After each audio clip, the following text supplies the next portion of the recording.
Guys, एक बार Germany में वहां की सरकार ने पेट्रोल के दाम बढ़ा दिए। अब इस चीज का विरोध करने के लिए वहां के लोगों ने जो तरीका आजमाया वो बहुत ही निराला था, जिसे देखने के बाद वहां की सरकार को भी झुकना पड़ा। वो क्या था मैं आपको बताता हूं। एक्चुअली जैसे ही पेट्रोल के दाम बढ़ाए गए उसके 1 घंटे के अंदर वहां के लोग अपनी कारों को लेकर सड़क पर आए और उसके बाद सड़क पर ही अपनी कारों को छोड़कर चले गए। जी हां गाइस, 10 लाख कारों को सड़क पर देखकर सरकार सख्ते में आ गई और फिर से उन्होंने पेट्रोल के दाम घटा दिए।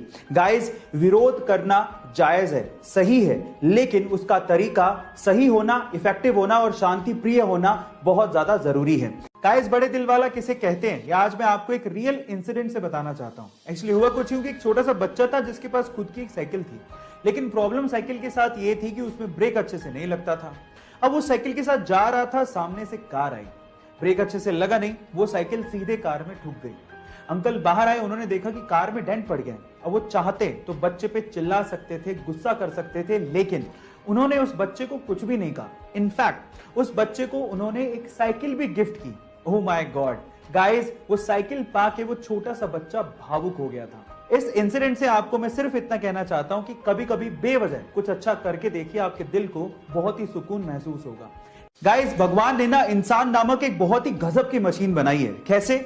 एक छोटा सा एग्जांपल देता हूं। क्या आपको पता है कि जब आपको उल्टी आने वाली होती है तो उससे 30 से 35 सेकंड पहले आपका पूरा का पूरा मुंह लार से भर जाता है? कभी गौर करके देखना।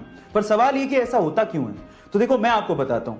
आपकी जो लार होती है ना, वो क्षारीय यानी बेसिक नेचर की होती है, और जब आपको उल्टी आने वाली होती है तो उल्टी के साथ साथ पेट से खतरनाक एसिड भी मुंह में आने वाला होता है। तो उस एसिड को न्यूट्रलाइज करने के लिए और आपके मुंह को बचाने के लिए वो लार पैदा होती है। और उसके अलावा लार 30 से 35 सेकंड पहले पैदा होती है, वो आपको इंडिकेट भी करती है कि आपको उल्टी आ सकती है ना? Amazing fact. गाइस, इस फोटो को ध्यान से देखिए। ये अब तक की किसी भी कैमरे के द्वारा ली गई सबसे साफ फोटो है। खा गए ना धोखा? एक्चुअली ये फोटो नहीं है। आप हैरान हो जाएंगे कि ये एक पेंटिंग है जो कि ऑयल पेंट से बनी है। इनफैक्ट ये इतनी ज्यादा क्लियर है कि पहली बार देखने से तो ऐसा लगता है कि शायद किसी हाई रेजोल्यूशन वाले कैमरे से ली गई फोटो है। ये ऑयल पेंट से बनी है, इसको भी चेक करने के लिए लोग मैग्नीफाइंग ग्लासेस का इस्तेमाल करते हैं। इस पेंटिंग को बहुत सारे अवार्ड्स तक मिल चुके हैं।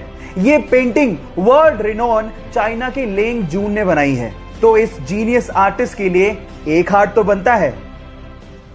एक बार एक चाइनीज व्यक्ति एक एनिमल शेल्टर से एक बहुत ही प्यारे कुत्ते को घर पे लेके आया। वो कुत्ता बहुत ही समझदार था, लेकिन उस चाइनीज व्यक्ति ने एक अजीब सी हरकत उस कुत्ते की नोट की। वो कुत्ता पूरी रात अपने मालिक को सोते हुए देखता था।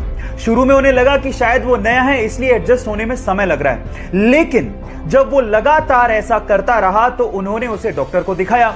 डॉक्टर ने कहा कि ये तो बिल्कुल स्वस्थ है। थक हार कर जब कुछ समझ में नहीं आया तो वो उसी शेल्टर में दोबारा गए। तो जो शेल्टर वाले ने जवाब दिया वो आप लोगों को सुनना चाहिए। शेल्टर वाले ने कहा कि जब ये सो रहा था तब उसका पुराना मालिक उसे उठाकर यहां शेल्टर में छोड़ के चला गया। शायद इसीलिए वो पूरी रात आपको देखता है, कहीं आप उसे धोखा ना दे दो। गाइस, ये बेजुबान जानवर भी फीलिंग्स रखते हैं, इनमें भी संवेदनाएं होती हैं, इनका भी ध्यान हमें रखना चाहिए। जब 13 अप्रैल 1919 को जलियांवाला बाग में जनरल डायर ने सैकड़ों निहत्तों पर गोलियां चलवा दी, तो इस बाग से 40 किलोमीटर दूर एक गांव से 11 साल का बच्चा जलियांवाला बाग की तरफ पैदल निकल पड़ा और बाग में खून से सनी हुई मिट्टी को अपने हाथ में लेकर अंग्रेजों से आजादी के सपने देखने लगा।